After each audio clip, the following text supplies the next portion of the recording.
Boker Tov, il est 8h02 sur studiokalita.com. Nous sommes le 9 juin, le vendredi 9 juin 2017, le 15 Sivan 5777. Vous êtes sur studiokalita.com. Daniel Haïk au micro, David Amara à la technique. Heureux de vous retrouver pour cette heure d'actualité, la dernière de cette semaine. Une heure d'actualité qui débutera comme chaque matin dans quelques instants par les grands titres de l'actualité en Israël. Vers 8h10, ce sera l'invité de la rédaction.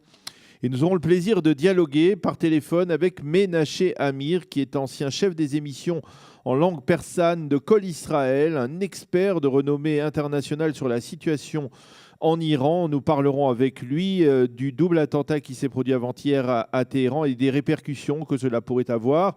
Y compris, nous parlerons de la communauté juive iranienne qu'il connaît parfaitement bien. Vers 8h30, nous retrouverons Eliana Gurfinkel pour sa chronique quotidienne Un jour, notre histoire. Vers 8h40, je vous présenterai la revue de la presse et des médias israéliens de ce vendredi matin, une revue très chargée.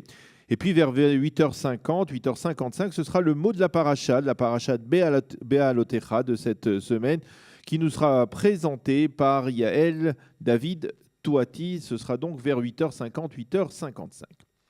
Les grands titres de l'actualité en Israël, c'est d'abord le changement de ton dans l'entourage de Mahmoud Abbas. Selon un proche conseiller du leader palestinien, Mahmoud Abbas ne pose plus de conditions préalables à la relance des pourparlers de paix. Il va même peut-être un peu plus loin en renonçant provisoirement à exiger le gel de la construction en Judée et Samarie. C'est en tout cas ce qu'a déclaré ce conseiller Mohamed Mustafa. Par la suite, il faut souligner que Mustafa a nuancé ses propos et a affirmé que le gel de la construction était un besoin, mais apparemment donc plus une condition préalable aux négociations. Selon Mustafa, Abbas serait prêt également à cesser la campagne anti-israélienne qui mène au sein des instances internationales dans l'ONU, et ce afin de permettre de reprendre donc les négociations de paix israélo-palestiniennes. L'actualité de ce matin, c'est également la seconde journée de la visite de l'ambassadrice des États-Unis à l'ONU, Nikki Haley, qui a poursuivi sa visite en Israël.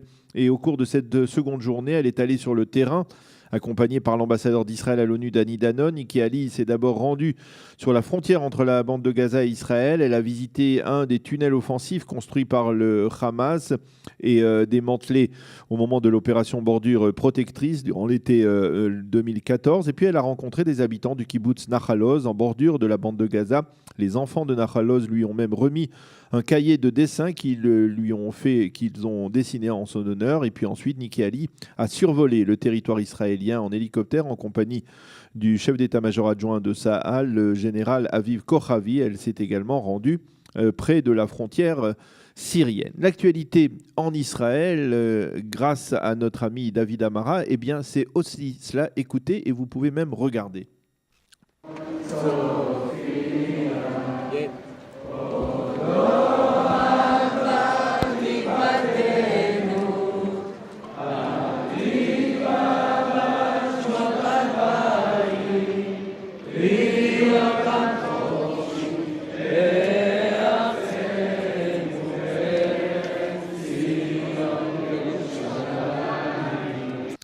Voilà, alors cette tikva vibrante entonnée par tant de monde, c'est celle qui a été entonnée par les soldats de la brigade des parachutistes hier au Kotel Amaravi devant le mur occidental. Les soldats de la brigade de parachutistes qui, 50 ans après la réunification de Jérusalem, 50 ans après la libération de Jérusalem, de la vieille ville, du Kotel et du mont du Temple par la brigade des parachutistes, ont prêté serment hier durant une cérémonie particulièrement émouvante. Et nous remercions David Amara qui était présent, puisque l'un de ces soldats n'est autre que son neveu, de nous avoir rapporté ces voix des soldats entonnant la Tikva hier devant le mur occidental, 50 ans après la réunification de Jérusalem. Nous en avons parlé toute la semaine, mais je dois avouer qu'on ne s'en lasse pas et nous continuerons peut-être à en parler tout à l'heure dans quelques instants dans la revue de la presse israélienne avec la couverture des médias et des journaux israéliens toujours autour de cette semaine historique marquant le 50e 50e anniversaire de la guerre des 6 jours et de la réunification de Jérusalem. Alors l'actualité ce matin en Israël, c'était cela, mais c'est aussi bien évidemment les résultats des législatives en Grande-Bretagne que l'on suit de très près en Israël avec une première conclusion. Apparemment, le pari de Theresa May a échoué. Donc le Premier ministre britannique souhaitait renforcer son parti, elle l'a affaibli. Elle devrait rester aux commandes de l'État, mais la gauche de Jeremy Corbyn devrait se renforcer.